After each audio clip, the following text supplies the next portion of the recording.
Hi friends, நம்ம இன்னைக்கு என்ன செய்ய போறோம்னா பால் கொழுக்கட்டை தாங்க செய்ய போறேன். பச்சரிசி மாவு அரை கப் எடுத்து வச்சிருக்கிறேன்.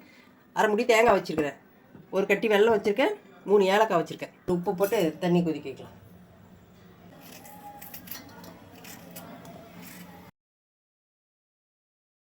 அங்கே தண்ணி கொதிச்சுக்கினே இருக்கட்டும். அதுக்குள்ளே நம்ம தேங்காய் பால் எடுத்துக்கலாம். தேங்காய் பால் எடுக்கிறதுக்கு ஏலக்காவும் போட்டுக்கலாம். அதுலேயே கொஞ்சம் சுடு தண்ணி ஊற்றி பால் எடுத்தோம்னா நல்லா வரும்.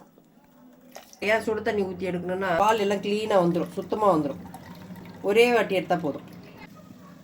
பச்சரிசி மாவு ஒரு பவுலில் கொட்டிக்கலாம். தண்ணி நல்லா கொச்சிடுது.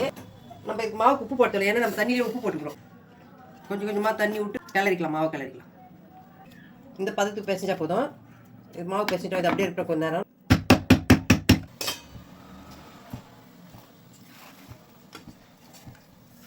மாவு ரெடி ஆகிட்டே இருக்கும்.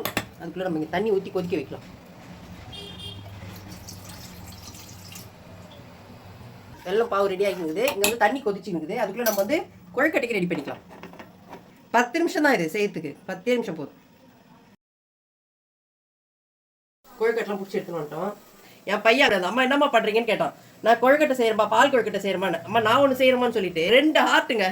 அவன் யாரை நினச்சி பண்ணலாம் எனக்கு தெரியாது. 2 ஹார்ட்டின் இதையும் போட சொல்லிக்க. நான் போடுவேன். போட்டு நான் உங்களுக்கு எடுத்து காட்டுறேன்.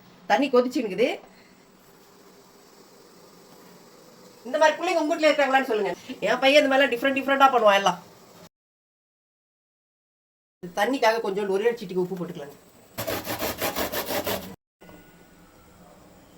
கொழுக்கட்டை நல்லா வெந்துடுது. இப்போ வந்து வெள்ளம் பாவு சேர்த்துக்கலாம். கொழுக்கட்டை வெந்துடுது. இப்போ வெள்ளம் பாவு சேர்த்துக்கலாம். இது ஏன் வடிகட்டுறதுனா தூசி இருக்குங்க வெள்ளத்தில், அதுக்காக வடிகட்டுறது. பாவு ஊற்றி சுண்டிடுது. இப்போ வந்து தேங்காய் பால் ஊற்றிக்கலாம். பால் கொழுக்கட்டை ரெடி ஆகிடுது. இப்போ வந்து தேங்காய் துருவல் போட்டுக்கலாம். நம்ம ஏலக்காய் ஏற்கனவே தேங்காயில் போட்டு அடிச்சிட்டோம். அதனால ஏலக்காய் இப்போ தேவையில்லை. தேங்காய் துருவல் போட்டு ஆஃப் பண்ணிட வேண்டியது தான்.